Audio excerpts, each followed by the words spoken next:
Government से चाहा जाए, इनको तहफ़्फ़ुज़ दिया जाए, इनको बावकार रोज़गार दिया जाए, तो ख़वातीन जो है ना मर्दों के शाना बशाना अपने ख़ानदान को, अपने मुल्क को और नेशनल लेवल पे आगे लेके जाने के लिए तैयार है। ख़वातीन के आलमी दिन के मौका पे मैं बहैसियत मरकज़ी चेयरमैन पाकिस्तान वर्कर्स फेडरेशन हुकूमत पाकिस्तान से मुतालबा करता हूँ कि आलमी अदारा के तौसीक़ शुदा कन्वेंशंस की रोशनी में हमारी ख़वातीन वर्कर्स को उनका अंजुमन साजी का हक़ और इक्वल पे का और मिनिमम वेज पे अमल दरामद करवाने का और लेबर कवानीन पे मुकम्मल अमल दरामद करवाने का मुतालबा करते हैं कि पाकिस्तान की गवर्नमेंट और ख़ुसूसन पंजाब गवर्नमेंट हमारी ख़वातीन को उनके फंडामेंटल राइट्स जो हैं, जो हमारे पाकिस्तान के आइन में दिए गए हैं और आलमी इदारा मेहनत और UNO के चार्टर के मुताबिक हैं, वो दिए जाएँ।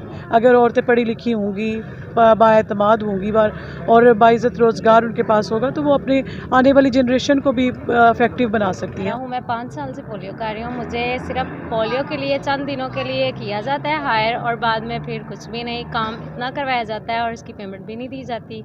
और इसके बाद हम चाहते हैं कि हमें परमानेंट काम मिले। और पोलियो वर्कर को रिप्रेजेंट कर रही हूँ इस प्लेटफॉर्म पे और हमारे ये मुतालबात हैं कि हमें हराजगी से पाक माहौल फराहम किया जाए और हमें मुस्तकिल मुलाजमत का हक़ हासिल किया जाए। कानून लागू हुआ है इक्वल वेजेस का, वो अभी तक पूरे ऑल ओवर द पंजाब में ये इम्प्लीमेंट नहीं हुआ। साहिबा जो वज़ीर आला हैं, ठीक है, हमारा मुतालबा उनसे यही है कि हमारे बारे में सोचा जाए। एजुकेशन बहुत ज़्यादा लड़कियां जो हैं वो घरों में बैठी हुई हैं, ठीक है, और उनके लिए जॉब का अरेंज किया जाए। मेरा जिस्म मेरी मर्ज़ी, ये गलत चीज़ है। अस्सलाम वालेकुम, मेरा नाम आमना और मैं पोलियो वर्कर हूँ और हमारे हकूक़ हमें दिए जाएँ।